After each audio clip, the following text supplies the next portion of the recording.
licenciado en Psicología por la UNAM, FES Iztacala, doctor en Psicología Educativa y de Desarrollo por la UNAM, Facultad de Psicología y FES Iztacala. Actualmente es profesor de asignatura de la carrera de Psicología de la FES Iztacala desde 2003 en el área de Educación Especial y Rehabilitación y en el área de Psicología Clínica. Es profesor de asignatura en el programa de maestría en competencias educativas de la UVM, Campus Hispano, en el trayecto de 2012 a 2013. Ha asistido y participado en una docena de cursos dentro de la UNAM.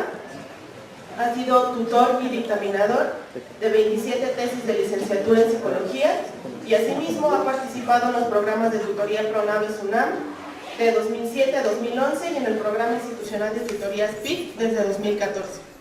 Ha participado institucionalmente en la actualización de contenidos del área de Educación Especial y Rehabilitación en la sección B, acordes al plan de estudios vigente, y adicionalmente ha participado en la elaboración y entrega de programas correspondientes al ámbito de educación especial desde la tradición conductual, cognitivo-conductual e interconductual, para la modificación del plan de estudios de la carrera de Psicología en la FES Iztacala. Es miembro del Sistema Mexicano de Investigación en Psicología, SMIP, en la Red Nacional de Psicología Experimental Humana desde 2006, y desde 2003 ha colaborado en proyectos de investigación financiados en el marco del proyecto de investigación en aprendizaje humano, en dos líneas: la primera, la de procesos sustitutivos y selectores, y la segunda, la de fracaso escolar. Actualmente trabaja en el proyecto para el perfeccionamiento teórico, metodológico y didáctico para la enseñanza de las funciones profesionales del psicólogo en el ámbito de la educación especial. A partir de lo anterior mencionado, ha publicado 13 artículos en revistas nacionales e internacionales sobre psicología experimental humana y psicología educativa. Ha publicado 9 capítulos en libros especializados sobre psicología educativa y ha participado con 35 ponencias en eventos especializados nacionales e internacionales. Por favor, les pido un aplauso para el doctor Alfredo López.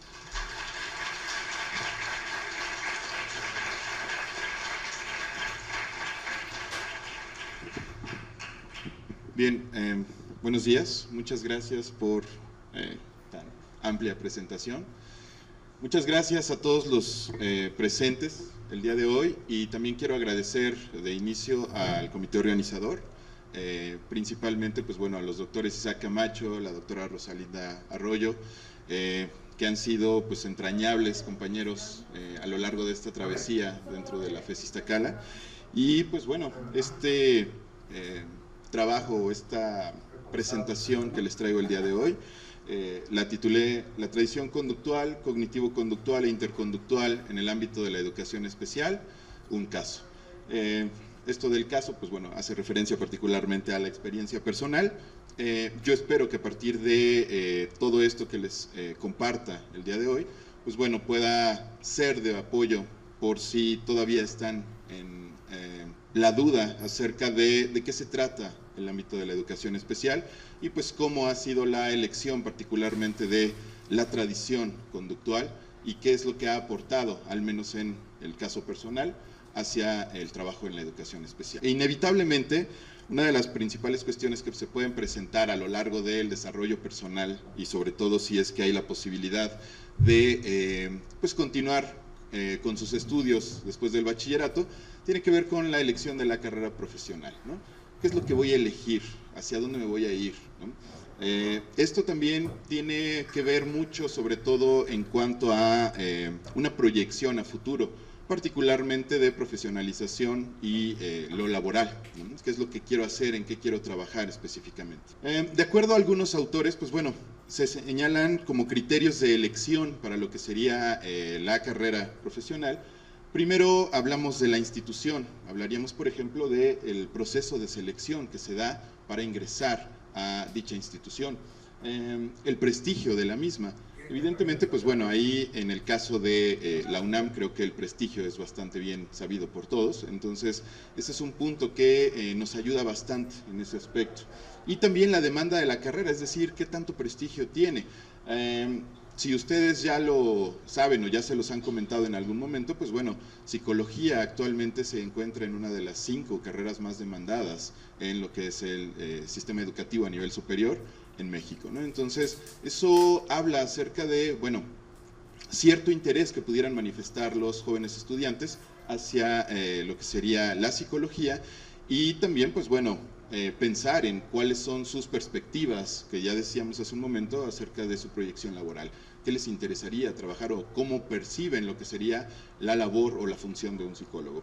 Otros criterios pueden ser los económicos y laborales, sobre todo en cuanto a lo que es la accesibilidad a la carrera, es decir, qué gastos son inherentes. Hay ocasiones en las cuales a lo mejor nos interesaba, no sé, entrar a actuación, ¿no? O arte dramático, pero muchas veces por los viajes que se tienen que hacer o por todas las indumentarias, ¿no? Los gastos que se tienen que realizar, pues a veces no es tan fácil, sobre todo, digamos, por la situación económica que ha estado prevalente en los últimos años. El mercado laboral, una vez que egrese, una vez que obtenga mi título, suponiendo que eso lo haga en tiempo y forma, pues, ¿dónde voy a insertarme para lo que va a ser el trabajo, ¿no? ¿En qué voy a trabajar? ¿De qué me voy a sostener particularmente? ¿Voy a ejercer mi carrera o terminaré haciendo otras cosas, ¿no? Efectivamente, entonces, otro de los criterios, pues es el personal, ¿no? Ahí ya entra lo que tiene que ver con mis intereses específicamente, qué expectativas tuviera yo sobre la carrera y evidentemente pues mis habilidades o dificultades. Hay ocasiones, hay un artículo muy interesante del maestro Luis Arzosa, si no lo han leído es del 2015, les recomiendo mucho que lo lean, acerca de, pues bueno, algunos de esos elementos a través de un análisis que hace desde una perspectiva de sistemas, de Bronfenbrenner, y sugiere que, pues bueno, en muchas ocasiones, a partir de incluso diversos estudios, ya no nada más de pláticas anecdóticas con los alumnos, pues muchas veces la elección, por ejemplo, de la carrera de psicología, está en función de esa idea que se tiene preconcebida de que, bueno, como yo durante mi paso por la secundaria y el bachillerato no me he destacado mucho en el uso de las matemáticas, pues entonces en psicología creo que no van a usar matemáticas y pum, lo primero que llegan es una de sus materias, procesos estadísticos, ¿no? O métodos cuantitativos, más, ¿no? Entonces, esa parte, pues bueno, por eso decía habilidades o dificultades, bueno, ya sea que quiera mejor una carrera fácil. Hay un trabajo, estaba leyendo un trabajo muy interesante sobre la elección de carrera, pero en la Universidad Autónoma de Aguascalientes, y había una entrevista que le hicieron a una chica que decía, bueno, yo entré a medicina porque pues tenía mucho prestigio, ¿no? Para mi familia, en general la carrera tiene mucho prestigio, pero una vez que estuve ahí, fueron 2 semanas que vi que estaba muy difícil y dije, no, esto no lo quiero, quiero algo fácil, ¿no? Entonces, en ese sentido, a veces también el criterio ya no nada más depende de mi habilidad o la dificultad que pueda tener, sino también de si me es más fácil o más difícil estudiar cierta carrera, ¿no? También existe la influencia de otros significativos, por ejemplo, lo que es la familia, en cuanto al prestigio que le dan. Es bien sabido, creo que en todas las familias mexicanas, o al menos un 90%, que pues le dan un valor o un peso muy superior a lo que es la medicina o el derecho, ¿no? Por diferentes razones. La seguridad laboral, a veces los mismos familiares, pues bueno, te dicen, estudia esto y al finalizar, pues te vienes a trabajar conmigo, ¿no? Y entonces yo te doy trabajo, ya tienes esa parte asegurada en ese aspecto. La elección familiar previa, eso tiene que ver con que, pues si los padres son médicos o si son abogados, pues muy posiblemente quieran influir en términos de, pues quiero que tú también estudies lo mismo, ¿no? Por otro lado, los compañeros en cuanto a las pláticas que se tengan en términos de sus intereses, habilidades, y también, bueno, los maestros en cuanto a la información y el conocimiento que nos puedan dar acerca de esas carreras que podrían interesarnos, ¿no? Todo esto, pues bueno, los primeros 2 se consideran que son más de índole afectiva y emocional, la tercera más de tipo denominada cognitiva, ¿no? Por último, pues bueno, también dentro de los criterios están las experiencias claves, es decir, cursar alguna asignatura. Por ejemplo, si en bachillerato alguno de ustedes cursó la asignatura de psicología, pues a lo mejor ya tenían toda un panorama, aunque muy, por así decirlo, superficial, sobre lo que podían esperar dentro de la licenciatura. Los profesores que les dieron esa asignatura, evidentemente, o los profesionales que son experimentados. El hecho de asistir a eventos como estos, donde se acercan esos profesionales o se encargan de que tengan un mayor contacto con ustedes y pues puedan darles alguna de las, o narrarles alguna experiencia para que ustedes también vean pues qué tanto eso puede ser de su interés, ¿no? Las lecturas especializadas, eso también siempre es importante. A veces estudiar y trabajar al mismo tiempo también puede ser una experiencia en cuanto a decidirse. Pues a mí me gustó más que estaba, no sé, apoyando en un despacho contable, pues entonces, por ejemplo, pues me sería de interés trabajar o estudiar contaduría, ¿no? Y por último, pues volvíamos a decir, los intereses, las expectativas que se tengan de esas experiencias y las habilidades, principalmente que ustedes como alumnos, pues eventualmente desarrollen más habilidades para ser autodidactas, es decir, que dependan cada vez menos de aquel que está frente a ustedes para investigar más acerca de sus intereses, ¿no? Y aquí la pregunta, ¿y todo esto para qué o por qué? O sea, muchos de ustedes tal vez estén preguntándose, ¿por qué no está diciendo esto? Si ya elegimos la carrera, algunos incluso ya hasta egresamos, ¿eso qué tiene que ver? Bueno, justamente porque esos criterios también se pueden repetir en cuanto a lo que va a ser la elección de un ámbito profesionalizante. Y podemos, o de hecho espero demostrar en las siguientes diapositivas, pues que finalmente muchos de esos criterios van a estar muy presentes en el momento en el que ustedes definan tanto desde qué tradición quieren abordar el estudio de la psicología y evidentemente también sobre qué ámbito quisieran aplicar dicho conocimiento, ¿no? Son puntos que me han resultado muy interesantes a lo largo, digamos, de la experiencia personal. La pregunta es, ¿elegir otra vez? Pero si ya elegí la carrera de psicología, sobre todo esto lo propongo para aquellos que están en primer semestre o en tercer semestre actualmente con el plan curricular nuevo. Si ustedes, bueno, recordarán, pues en lo que es la parte de quinto, sexto semestre, séptimo y octavo semestre, tendrán que hacer ya elecciones más dirigidas hacia lo que va a ser un ámbito profesionalizante. Estamos hablando de 7 ámbitos, que son los que les han estado exponiendo a partir del día de ayer con las conferencias que han tenido de los ponentes tan especializados, y bueno, 6 tradiciones. Una de las cuestiones aquí que vamos a observar es que ustedes van a tener la posibilidad de elegir prácticas, ya sean de tipo avanzadas o prácticas básicas, y sobre eso pues también seleccionar qué tradición es la que les interesa de acuerdo al ámbito. Entonces, pues esa elección, ¿no?, se les deja esa libertad para que ustedes la consideren, pero también deberían tomar en consideración diferentes elementos antes de tomar una decisión como estas. Aunado a esto, pues bueno, aparte de lo que son las prácticas, van a tener las teorías y las metodologías correspondientes y consistentes, evidentemente, con la tradición que ustedes elijan, ¿no? No me voy a extender en lo que son las otras 5 tradiciones, voy a irme directo hacia lo que es la parte de la conducta y sobre todo, pues bueno, el ámbito que nos interesa para esta exposición, que es la educación especial. Entonces, seguramente muchos de ustedes han visto, al menos en un momento dado, alguno de estos símbolos, ¿no?, en diferentes lugares. Y eso tiene que ver particularmente con aspectos que están relacionados a la educación especial.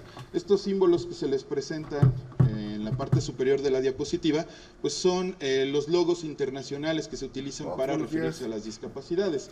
Una discapacidad visual, una discapacidad intelectual, discapacidad motriz y discapacidad auditiva. Son aquellos criterios que son los más utilizados, como ya les decía. A partir de eso, pues bueno, vienen otras clasificaciones. Un punto que siempre me ha sido muy interesante a lo largo de estos casi 15 años de estar dando clases a nivel licenciatura, pues es justamente la pregunta de la educación especial, ¿no? Muchas veces los alumnos tienen una idea o una noción particular acerca de qué es la educación especial y hacia quién va dirigida específicamente. Y eso muchas veces se ha traducido en mitos. En algún momento dado, en un estudio o en un trabajo de la doctora Silvia Macotela, hace referencia justamente a esto. Y esto lo comparten, digamos, con pues la población en general, ¿no? Muchas veces la gente o el primer mito es que solamente es aquella que se aplica a personas que tienen una discapacidad intelectual. Permitimos o que dejamos pasar esa parte de discapacidad intelectual, ¿no?, en términos sobre todo teóricos, pero siempre vamos a entender una distribución normal, ¿no? De acuerdo a, o una clasificación de acuerdo a ciertas características. En este caso, pues bueno, se utiliza el coeficiente intelectual y a partir de ello se hace una distribución, ¿no? Con respecto a lo que son las características poblacionales. Y cuando hablamos de una discapacidad intelectual, casi siempre nos referimos al lado izquierdo de la gráfica, ¿no? Son las personas que tienen un menor coeficiente intelectual, ya sea debido a condiciones biológicas, psicológicas, emocionales, sociales, ¿no? Y entonces muchas veces se considera que la educación especial solamente se dirige a estos casos. Esto es en cierto sentido entendible y hasta justificable por el hecho de que pues la gran mayoría de los avances que se han tenido o los trabajos que se han dado incluso históricamente en la educación especial, pues parece que van dirigidos hacia esta población. Sin embargo, no es el único caso. El segundo mito que nos dice la doctora Silvia Macotela es: la educación especial solamente se aplica a niños, ¿no?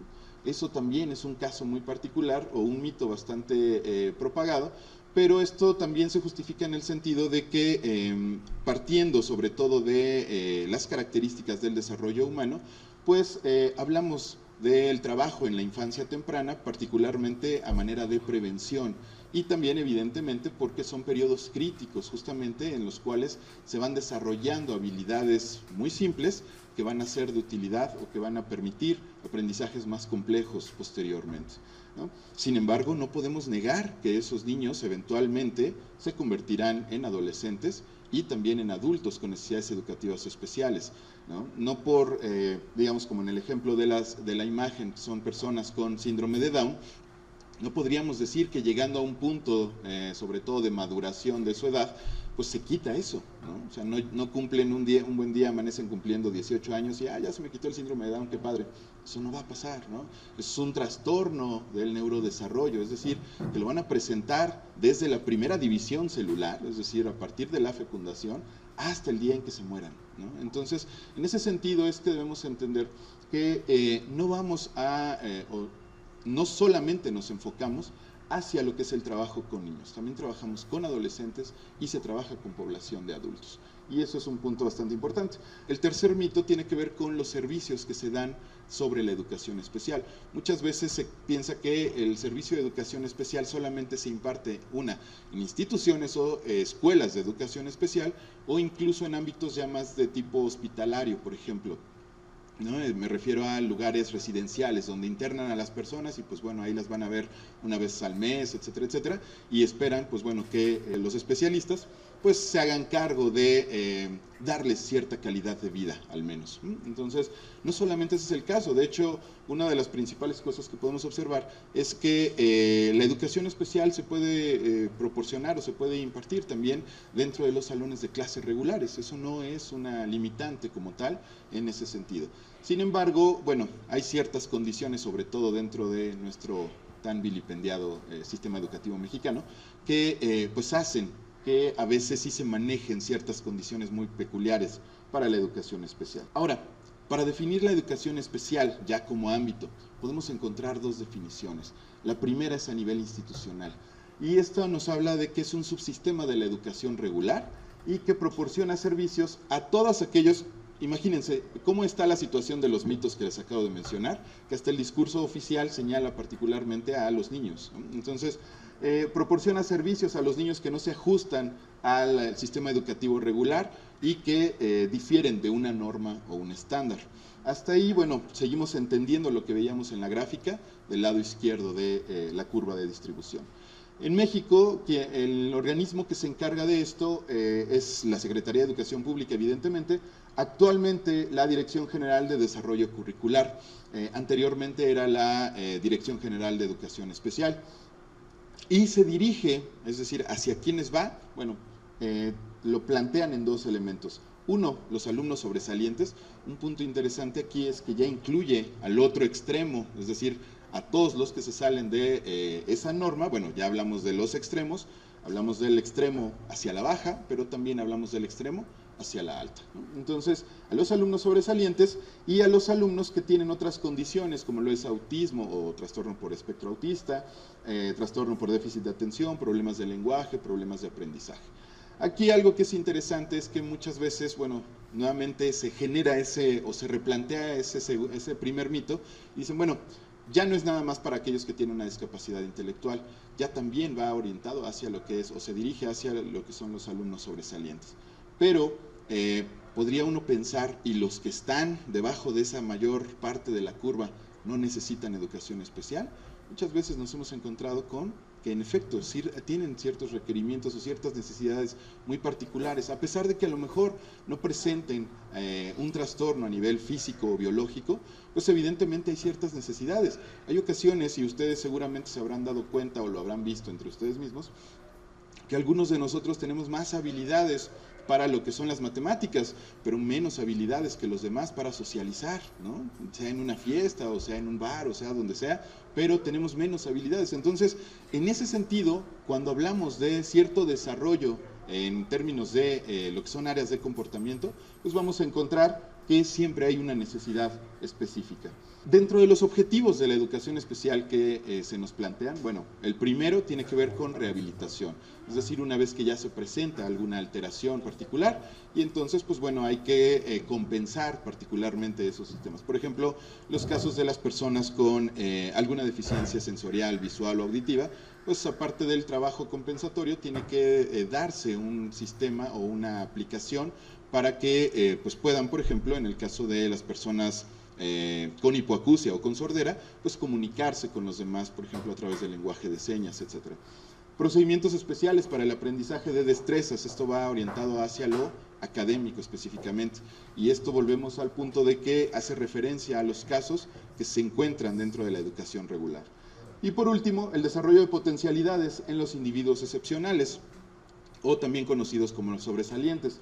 Particularmente a mí no me gusta mucho el término de sobredotación, porque eso hace más referencia a un aspecto biológico, y hasta el momento, pues bueno, la genética no nos ha dado, o no ha dado todavía con ese gen de oro, que sería el indicado para hablar que, por ejemplo, la inteligencia es heredable, ¿no? Eso, al menos, seguimos en ese punto. El segundo aspecto, o el segundo nivel a través del cual podemos definir a la educación especial, es al nivel disciplinar. Muchas veces cuando les pregunto incluso a mis alumnos si la educación especial la consideran como una rama de la psicología, en algunas ocasiones me he encontrado con que, bueno, señalan que sí es una rama de la psicología, y eso es un error que se ha manifestado también, particularmente a lo mejor por el conocimiento que se pudiera tener acerca de lo que es el ámbito en específico, e incluso hasta de su desarrollo histórico. La educación especial surge como una profesión, o es decir, a nivel interdisciplinario, para resolver o dar solución a problemas sociales, ¿no? El trato que se le da a los individuos que ya decíamos, y de una manera muy amplia, son considerados como diferentes o que salen de la norma. Sin embargo, también vamos a ver que el campo de la educación especial, o el ámbito, que ya es como debemos llamarle, dentro de lo que va a ser su formación, el ámbito de la educación especial se conforma de las aportaciones, tanto teóricas como metodológicas, pues de diferentes disciplinas. Por eso también hablamos de que es multidisciplinario, como la medicina, la pedagogía, el derecho y la psicología, entre otras, ¿no?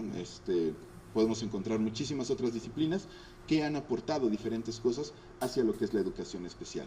Y el objetivo, ya entendiéndolo de esta manera, va orientado hacia lo que es el estudio, la evaluación y el tratamiento de las personas llamadas especiales o diferentes de las normales, por las características biológicas, sociales y psicológicas, ¿no? Esos son, digamos, los dos niveles a partir de los cuales podemos definir a la educación especial.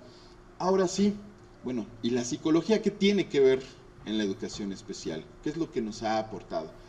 Pues tres elementos muy interesantes, y sobre todo esto ya empiezo a tocarlo incluso desde lo que es la tradición conductual. Las aportaciones de la psicología desde una tradición conductual tiene que ver con un marco teórico que nos habla acerca del desarrollo. Desarrollo visto desde dos puntos: un desarrollo general, es decir, de manera abstracta, ¿no? Y también una perspectiva acerca del desarrollo, pero en términos de lo que es la individuación, es decir, por qué cada uno de ustedes son diferentes entre sí en ese aspecto. Entonces, también nos ha señalado algunos elementos o nos ha aportado algunos elementos acerca de las desviaciones. Entonces, en principio, el marco teórico nos da una cierta robustez para entender un poco acerca de lo que es el desarrollo y cómo se puede dar una desviación de lo que sería el desarrollo. También nos ha proporcionado formas de evaluación. El marco o la tradición conductual nos ha permitido diseñar formas cada vez más específicas para evaluar las conductas o los repertorios y el desarrollo de las personas que son consideradas con necesidades educativas especiales. Y por último, pues bueno, las formas de tratamiento o de intervención, lo cual también ha sido muy importante a través de los años.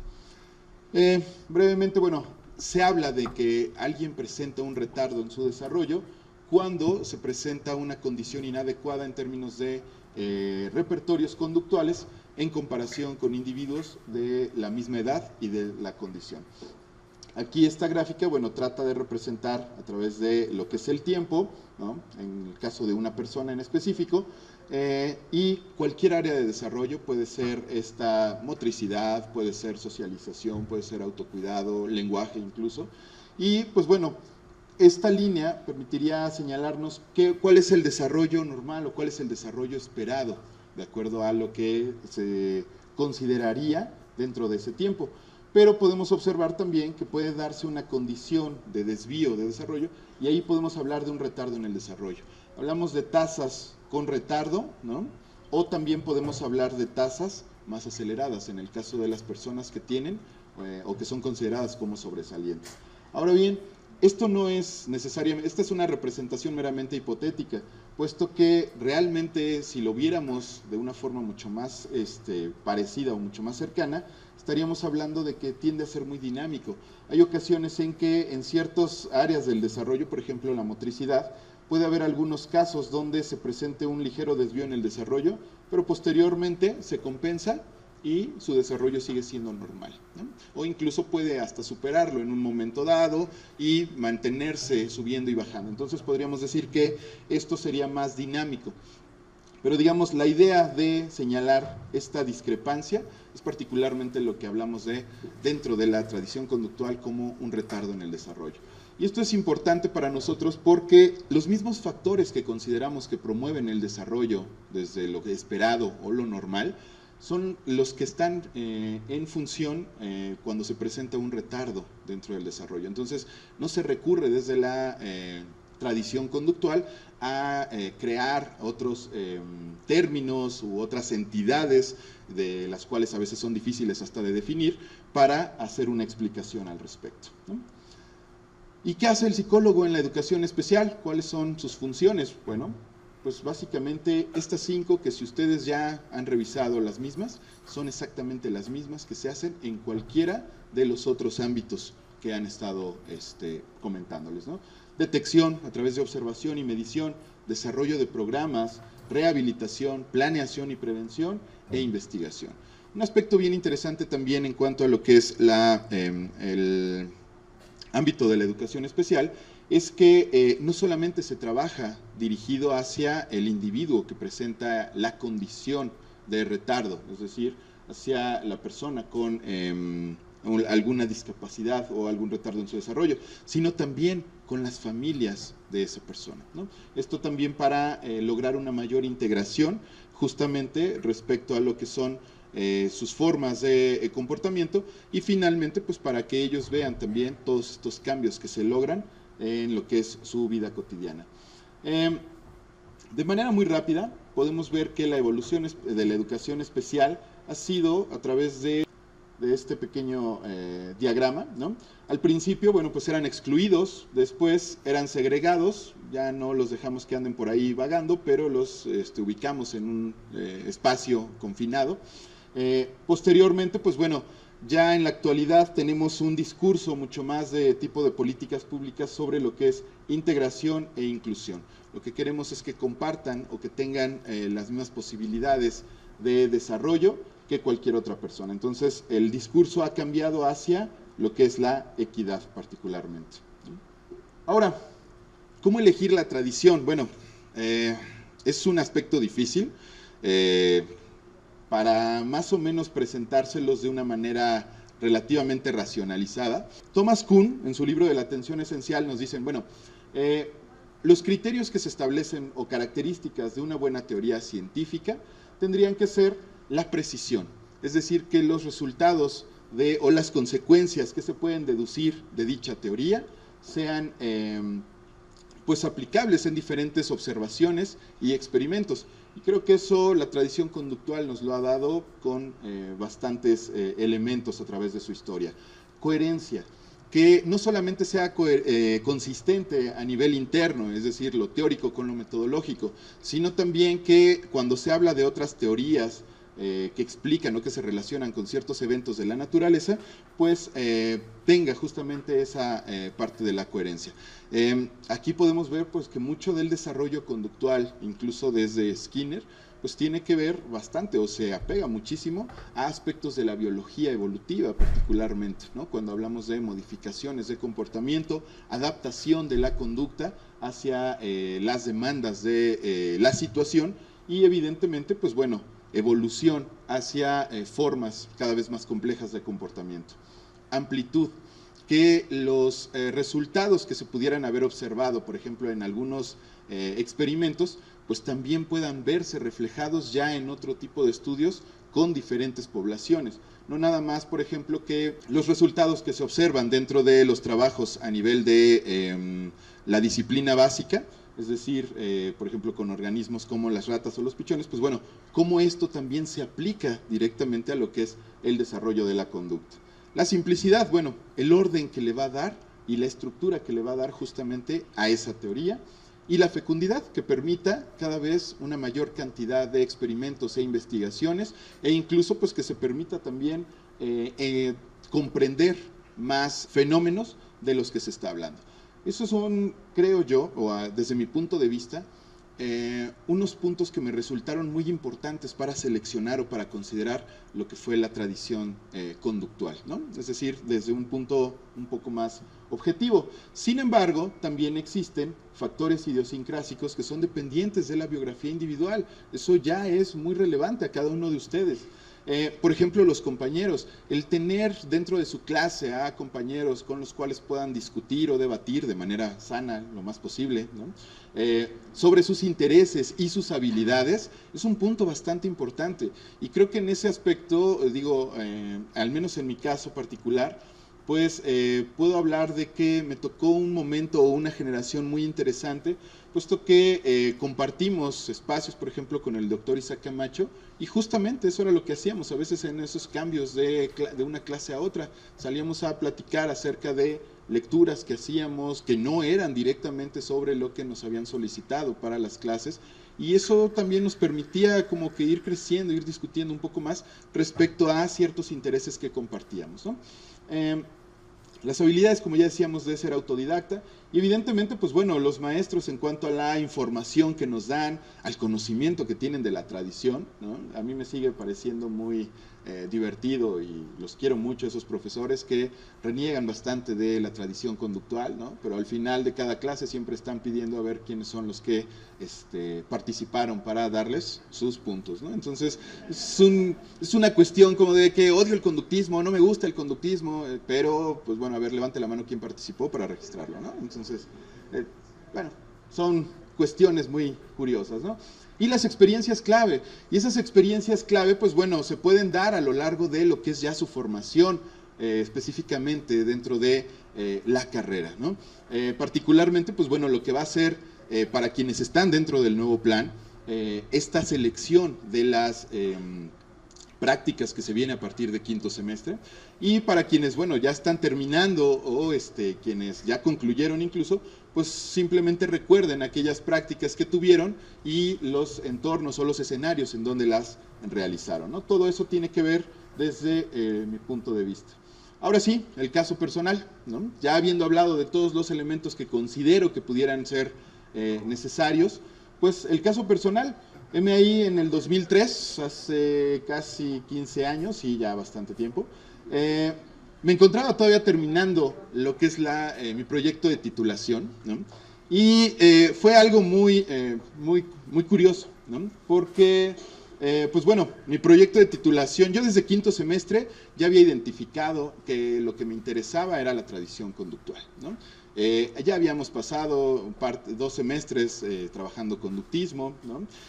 Al inicio de la carrera, luego otros 2 semestres hablando de la tradición histórico-cultural, pero a mí me había llamado muchísimo la atención todo el desarrollo desde lo que era la tradición conductual.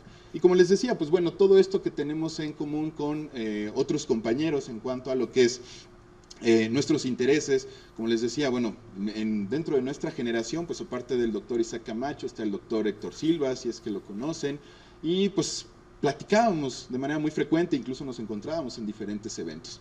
Entonces, yo ya tenía esa idea. Donde sí puedo confesarme es el hecho de que la relación entre el ámbito de la educación especial conmigo ha sido de empezamos muy mal, por así decirlo, y posteriormente ha sido una reconciliación progresiva, francamente, ¿no? Actualmente ya nos encontramos pues otra vez como en la luna de miel, ¿no? Pero al inicio fue mala. ¿Por qué? Porque esas experiencias claves de las que les hablé no fueron tan agradables en mi caso. En este sentido, ¿por qué? Cuando nos toca hacer nuestra práctica de educación especial, pues bueno, a mí me asignan un caso, y la asignación fue así, casi literalmente reproduzco, se va a tocar trabajar con un niño, nuevamente, que es ciego. Y dije, bueno, pues si nada más es solamente la discapacidad o la deficiencia visual, pues parece ser que no hay tanto problema. Incluso empecé a volar, ¿no? De expectativas, ¿no? Comienzan a formarse. Pero no me dijeron que presentaba también un caso de microcefalia, lo cual le generaba una situación pues de retardo más generalizado. Ya no nada más a nivel motriz, sino también evidentemente de lenguaje, de socialización, incluso pues bueno, tenía dificultades para lo que era su desplazamiento o el uso del bastón de una manera correcta, ¿no? Entonces, pues esa parte y el hecho de que no teníamos una supervisión tan clara, pues a mí no me agradó tanto, para serles honesto, ¿no?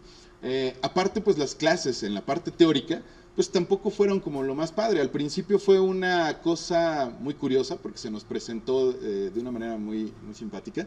Se nos presentó con una tarjeta de sincretismo, ¿no? Perdón, de pragmatismo, pero realmente traía una máscara de eclecticismo.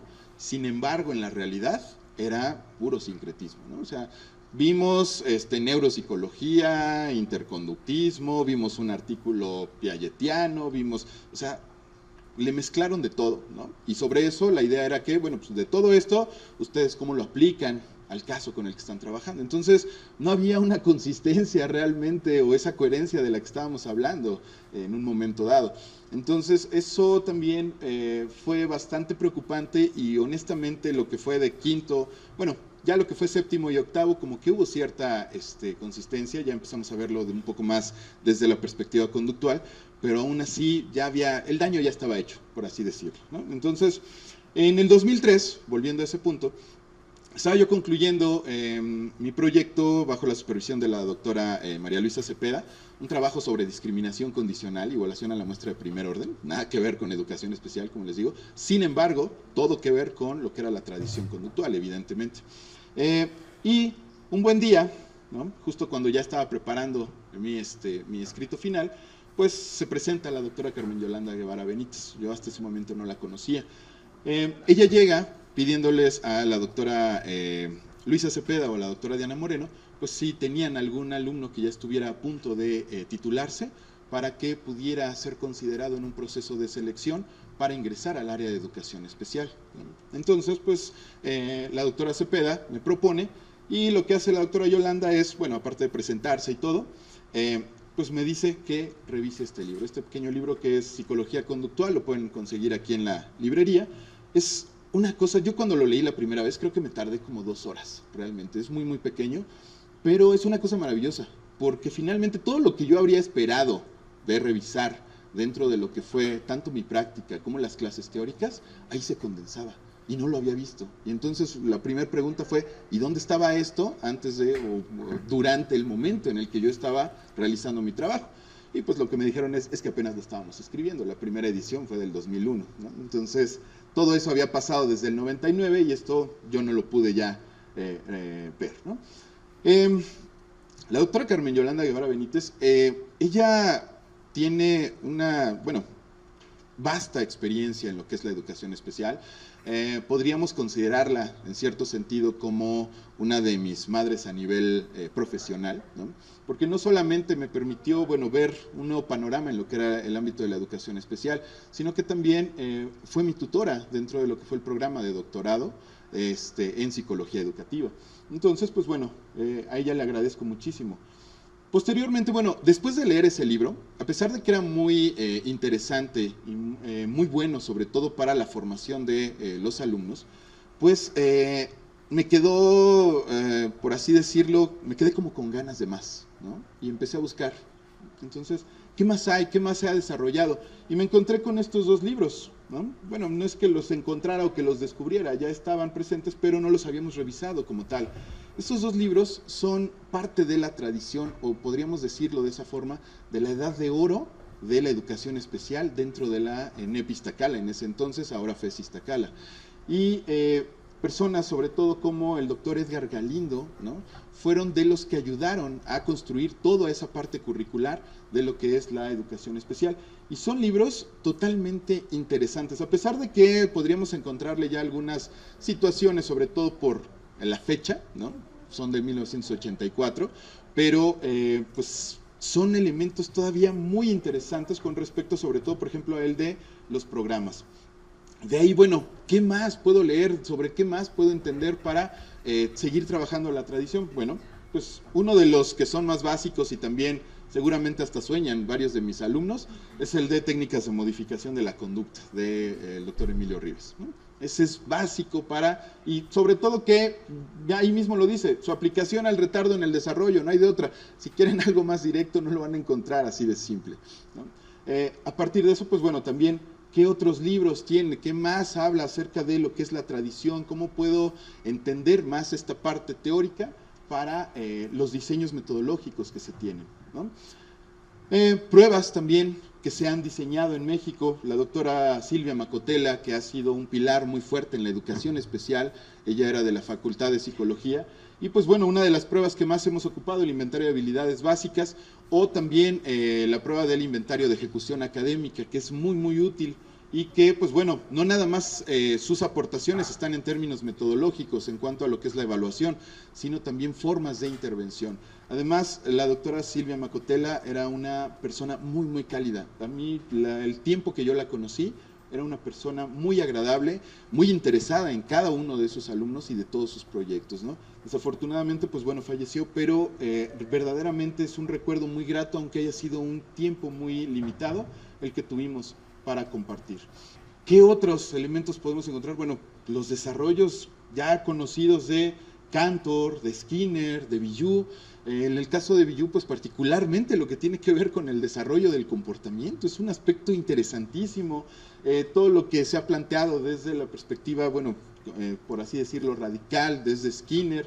Y realmente me faltaría tiempo, que ya se me está acabando, pero para presentarles cada una de las cosas que he tenido o que me ha interesado y sobre las cuales, pues hemos realizado diferentes análisis y de las cuales pues han contribuido particularmente, una, a mi formación y dos, también, pues también a lo que ha sido la formación de los alumnos que han estado conmigo. Finalmente, de todo esto retomo algo y se los presento en un momento dado. Todo esto resumido en la presentación que ya hicieron, ¿cuál ha sido la experiencia que me ha dejado tanto en la tradición como en el ámbito de la educación especial? Uno, la enseñanza y aplicación, es decir, la práctica supervisada en la asignatura. Muchas veces dicen, es que hay una situación endogámica, es decir, pues se titulan y luego comienzan a dar clases, pero muchas veces esas clases son meramente teóricas. En mi caso no nada más fue teórico, sino también aplicado, y lo he podido ver, no sé, no llevo un registro específico del número de usuarios que he atendido o que se han atendido bajo mi supervisión durante estos casi 15 años, pero ha sido bastante amplio y en cada uno de los casos pues hemos visto o hemos observado características muy particulares y el trabajo también ha sido muy, muy interesante. Y eso, honestamente, pues es de llenar de orgullo particularmente, sobre todo por ver el trabajo que realizan los alumnos, ¿no? Es muy interesante, muy especializado. Dirección y dictaminación de tesis, tanto de lo que es la tradición como del ámbito, investigación, publicaciones, presentaciones en congresos, y de las más recientes, bueno, me han invitado también ya a participar en un comité científico para dictaminar artículos en una revista. Entonces, pues eso también creo que habla en sí sobre lo que ha sido la experiencia que me ha dejado la tradición conductual. Para concluir, ya, para dejarlos descansar de todo lo que les he dicho, a modo de recomendación personal, ¿qué les puedo sugerir? Antes de tomar una decisión sobre su futuro profesional, y esto no se los digo para que sean, bueno, elijan la educación especial. Ustedes sabrán, de acuerdo a todo lo que ya les estuve mencionando, si les interesa la educación especial y la tradición. Pero yo lo que les puedo recomendar es cursen asignaturas que estén relacionadas con el ámbito y con la tradición. Eso es un punto importante a manera de experiencias clave. Infórmense con los profesores de las asignaturas y no caigan en la falacia de la autoridad, porque muchas veces, ¿qué es lo que pasa? Todo lo que me dice el que está ahí enfrente es ley, ¿no? Entonces no lo debo cuestionar. Al contrario, si pueden, cuestiónenlos. Eso es muy importante. Eso también a nosotros nos enriquece muchísimo. Los primeros años eso me permitió justamente leer más todavía para evitar que precisamente se presentaran una situación en la cual los dejara con más dudas de las que se esperarían. Hagan lecturas, muchísimas, especializadas sobre el ámbito y la tradición. Ya presenté algunos ejemplos, ustedes pueden encontrar mucho más y hasta más recientes. Intégrense y participen en proyectos de investigación. Eso también les va a dar un panorama muy diferente en cuanto a lo que es el aspecto tanto teórico como metodológico, cómo se aplica, cómo se realizan nuevos estudios sobre una tradición y particularmente hacia un ámbito. Asistan, ya sean como oyentes o ponentes a eventos especializados. Al principio háganlo como oyentes, después ya anímense a hacer ponencias, no hay ningún problema, eso es parte también de su formación. Discutan con sus pares, con sus compañeros, ya decíamos, siempre en un tono sano, ¿no? Porque luego a veces parece que se empiezan a matar entre ustedes. No va por ahí, solamente háganlo de manera sana, convivan en ese aspecto. Con los especialistas, en aulas, en eventos como este evento que diseñaron o que desarrollaron, pues es impresionante en cuanto a un mecanismo de promoción social de la psicología en este aspecto. Y por último, traten cada vez más de ser autodidactas, ¿no? Investiguen más, no dependan necesariamente de el que está ahí enfrente para que les diga qué tienen que leer, qué capítulos son los que deben leer. Busquen más, interésense y pues bueno, esas son particularmente mi caso en específico desde la educación especial. Les agradezco muchísimo por su atención.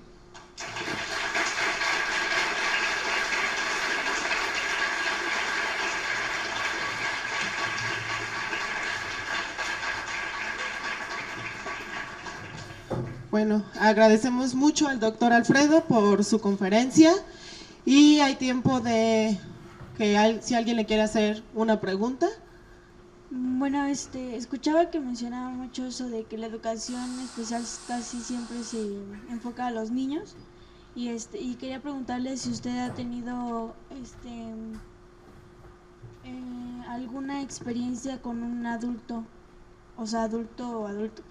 Sí, de hecho, bueno, todavía dentro de la clínica universitaria estamos manejando un horario de atención en el cual estamos trabajando con adultos y las edades de los adultos oscilan, bueno, desde los adolescentes, estamos hablando desde los 16 hasta los 45 años de edad aproximadamente, y podemos encontrarnos casos desde síndrome de Down hasta, pues bueno, ya algunos trastornos que pudieran deberse a otros factores de tipo biológico, pero en todos y cada uno de estos casos, pues se han trabajado también contenidos o programas que van orientados hacia aspectos tanto académicos, sobre todo de autocuidado. Ya para los adultos uno de los aspectos más interesantes tiene que ver con el desarrollo emocional y afectivo, ¿no? Cómo se pueden integrar socialmente y evidentemente también hacia lo que es el desarrollo de su autonomía. Muchos de los casos que acuden aquí a la clínica que son adultos, pues ya se pueden desplazar, incluso utilizan de una manera efectiva ciertos sistemas de transporte, obviamente muy simples, ¿no? O sea, tampoco es que hagan tantos transbordes o que conozcan muchísimas alternativas, pero ya lo pueden hacer de una manera mucho más autónoma, ¿no? Y bueno, también ya en otros centros más especializados podemos encontrarnos trabajos, sobre todo que van para inducirlos hacia lo que es el ámbito laboral, ¿no? Entonces, estamos actualmente bajo una política también de inclusión a nivel laboral, de no discriminación, y en ese sentido, pues mucho de lo que se ha solicitado es que se trabaje con los adultos, ya no nada más a manera de por así decirlo, una terapia ocupacional, ¿no? Pues los vamos a enseñar a que armen cajas y pues bueno, ya con eso que tengan una percepción, ¿no? Sino que también se vayan introduciendo gradualmente en diferentes escenarios, ¿no? Y que lo puedan hacer pues primero de manera supervisada, pero poco a poco eso se desvanezca para que lo hagan de manera independiente y pues puedan aspirar al menos a una vida lo más autónoma posible, ¿no? De acuerdo evidentemente a pues las limitantes que ya presenta de tipo biológico y psicológico. Ok, gracias. Bueno, dos cosas, sin que las tome mal, bueno, sin ofender. Primeramente, usted ha dicho que no necesariamente se trabaja con niños, que también hay adultos. La verdad, es como vulgarmente digamos campechano, o son más niños con los que se trabaja. Es que no me agrada tanto la idea de trabajar con niños, pero sí con la educación especial. Claro, esa es una cuestión bien interesante cuando llegan con nosotros los alumnos, ¿no? Una de las preguntas que se les hace es, ¿les ha gustado trabajar con niños o les gusta trabajar con niños? ¿Ya lo han hecho previamente? Y una de las respuestas puede ser, no, no quiero, ¿no? A veces, bueno, tienen que hacerlo, no hay de otra. Pero en su mayoría sí, digamos, ahorita lo que se está tratando también de hacer, al menos en cuanto a lo que es la formación en los espacios de educación especial en la FES Iztacala, es cerrar el límite de edad, ¿no? De 3 a 18 años de edad. Sin embargo, como te decía, se trabaja mucho con niños, pueden ir desde muy muy pequeños, estamos refiriéndonos de los 2 años, ¿no? Que pues pueden presentar desde dificultades de motricidad, de lenguaje, etcétera, etcétera, hasta ya adolescentes que han tenido un desarrollo al menos en lo biológico adecuado, pero que tal vez en aspectos académicos, en aspectos de comunicación, no ha sido lo más esperado en ese sentido. Entonces, pues también se trabaja con ellos, ¿no? Hemos tenido un caso muy interesante los últimos 2 semestres en la tarde, de un adulto, es una chica incluso que estuvo estudiando aquí en la FES Iztacala, más de 25 años de edad, pero que presentaba, debido a un traumatismo cráneoencefálico, un caso de afasia, ¿no? Y entonces, a partir de lo que fue esa situación o esa condición de índole biológica, o sea, todo su desarrollo había sido normal, muy muy bien, hasta ese momento en el que sufre ese accidente, y entonces comienza a tener secuelas, ¿no? A partir de esa lesión. Y pues eso le dificultaba mucho lo que era sobre todo la expresividad en cuanto a lo que es el lenguaje. Comenzamos a trabajar con ella y pues actualmente no hemos dado de alta, no hemos concluido todavía esa intervención, pero los avances han sido muy interesantes y los hemos observado tanto nosotros como también los padres de la chica, ¿no? Entonces, bueno, pues de la joven, ¿no? Realmente. Entonces, en ese sentido, muchas veces es no tanto de que, a lo mejor como en clínica, ¿no? De que de repente pues los alumnos llegan y seleccionan el caso de acuerdo a lo que me puede interesar. Aquí es pues lo que hay disponible y es lo que te puede tocar, ¿no? Muchas veces, e incluso a lo mejor, tal vez por ejemplo en tu caso, si no te gustara trabajar directamente con los niños, ya estando frente a ellos, pues lo que podemos hacer es, ya decía en un momento de la presentación, que se trabaja también con las familias, y entonces a lo mejor te puede tocar coordinar lo que serían los programas de enseñanza a padres, en los cuales pues bueno, se trabaja justamente para que ellos, todo lo que se está manejando de manera individualizada con sus hijos, pues ellos lo pongan también a buen efecto en casa, ¿no? Y puedan seguir viendo los resultados que hemos mostrado aquí en la misma clínica, ¿no? Bueno, ya la última pregunta. Aquí existe la cultura como de, no sé, llevar a tu niño, educación especial, sin faltar respeto, llevarlo y obviamente, no sé, tomar terapia con él o llevarlo regularmente, o el otro panorama que sería nada más, pues llevarlo, que lo atiendan, que lo ayuden y como que me deslindo de él. Al principio podríamos notar esa segunda parte que dices, ¿no? De que se maneja casi como, o que se manejaba casi como una guardería, ¿no?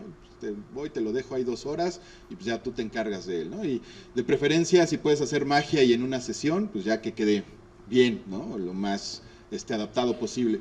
Y ese no es el caso, ¿no? Finalmente, a partir también del trabajo que realizamos con los padres, pues ellos también cada vez se van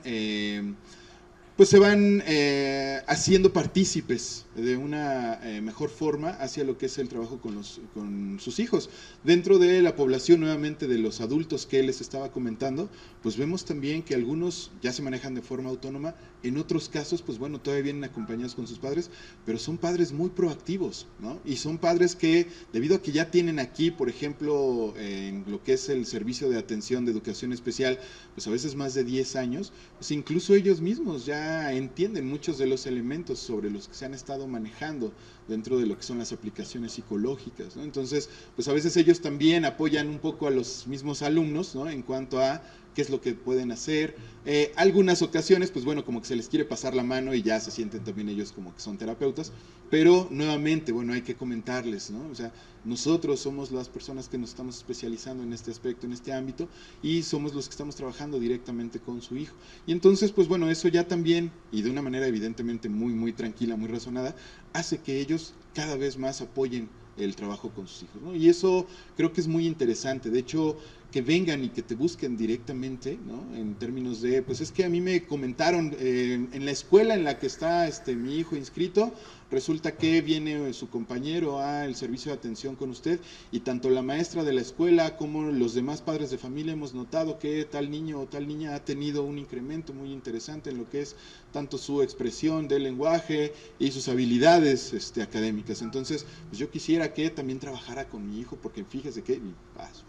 Entonces, esa parte también es importante porque ya no es nada más de que nosotros tengamos que irlos a buscar, sino ellos vienen, ellos acuden y buscan en muchas ocasiones directamente a alguno de nosotros en específico para que, debido también, pues evidentemente al tipo de trabajo que realizamos con ellos, ¿no? Entonces, eso también creo que habla mucho en términos de los resultados, ¿no? O sea, no les voy a decir que esto es meramente pragmático, sino también tiene que ver, nuevamente, esa consistencia de lo teórico y cómo lo manejamos hacia la parte metodológica y aplicada, ¿no? En un ámbito totalmente dirigido hacia una necesidad social. No sé si haya respondido a tu pregunta. Perfecto. Muchas gracias. Muchas gracias a todos por su asistencia. Gracias.